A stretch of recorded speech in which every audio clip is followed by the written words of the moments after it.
Ok, donc Richard Bonaldi, j'ai 40 ans, je vais en donner un peu plus.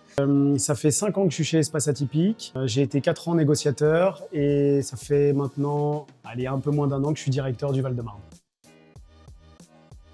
Je dirais que ce que j'aime chez Espace Atypique, bon déjà c'est l'ensemble. Alors déjà l'immobilier en tant que tel, c'est quelque chose qui m'a toujours beaucoup attiré. Chez Espace Atypique, j'ai trouvé quelque chose d'unique. Je dirais que j'ai retrouvé ce que j'avais avant dans mon ancien travail. J'étais directeur de restaurant boîte de nuit. Mais ce que j'aimais, c'était surtout être entouré. J'ai toujours aimé être entouré, avoir une tête de réseau qui est bienveillante. Je le retrouve chez Espace Atypique. Et c'est vrai que là-dedans, moi, je m'épanouis beaucoup. Ce que je veux dire, c'est que l'expérience qui est vraiment unique pour moi, c'est que déjà, j'ai eu la confiance de la tête de réseau. J'ai pu m'épanouir, en tout cas, en tant que négociateur et puis après en tant que directeur.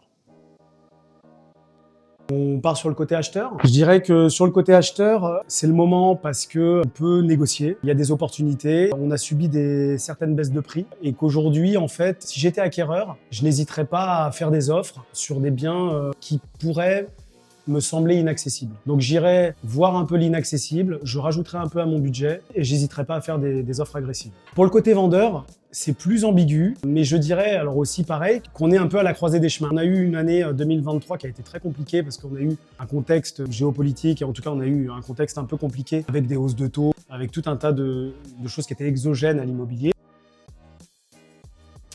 Dans le Val-de-Marne, alors, on a la chance d'avoir une diversité de biens par rapport au département en tant que tel. On a la chance d'avoir déjà des fleuves. On a la Marne, donc on va avoir des longères sur les bords de Marne. On va avoir des maisons de maîtres. On va avoir des belles maisons avec vue sur fleuve. Ça, c'est vraiment agréable. On a aussi la chance d'avoir le bois de Vincennes. Donc on a toutes ces communes dites bourgeoises autour du bois qui font qu'on a une certaine gamme de population qui a des biens extraordinaires. Ça, c'est pour ces deux points-là. Et on a aussi la chance d'avoir des communes un peu moins bourgeoises, plus populaires, et où on avait des anciennes usines, des ateliers d'artistes, type Ivry, Gentilly, Arcueil. Et c'est vrai qu'on a, dans les négociateurs, on a des gens qui ont des biens qui sont complètement différents. Il y a une vraie diversité, en tout cas, de biens à proposer. En tant que bon directeur, c'est déjà d'avoir des objectifs. Donc je dirais que j'ai des objectifs. Mes objectifs, ils sont pour moi ambitieux. Je parlerai plus d'ambition que d'objectifs. C'est d'avoir une équipe pérenne.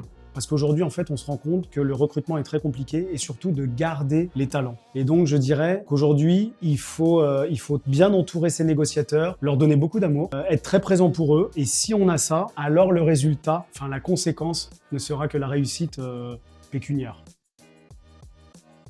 C'est une bonne question. On peut avoir des profils qui sont aussi divers et variés. Je pense à des négociateurs qui vont être un petit peu underground, tatoués, percés, mais qui vont très bien aller sur leur secteur. Et puis, je vais avoir des profils qui vont être pas bourgeois, mais en tout cas plus classiques, qui vont très bien aller sur ces communes. Je dirais qu'ils retrouveront en tout cas une petite famille. Je vais en tout cas m'atteler à ce qui est cette cohésion d'équipe. Ils retrouveront beaucoup d'amour, je le répète, et surtout, ils vont faire du chiffre. Et puis comme ça, ils s'éclateront au quotidien.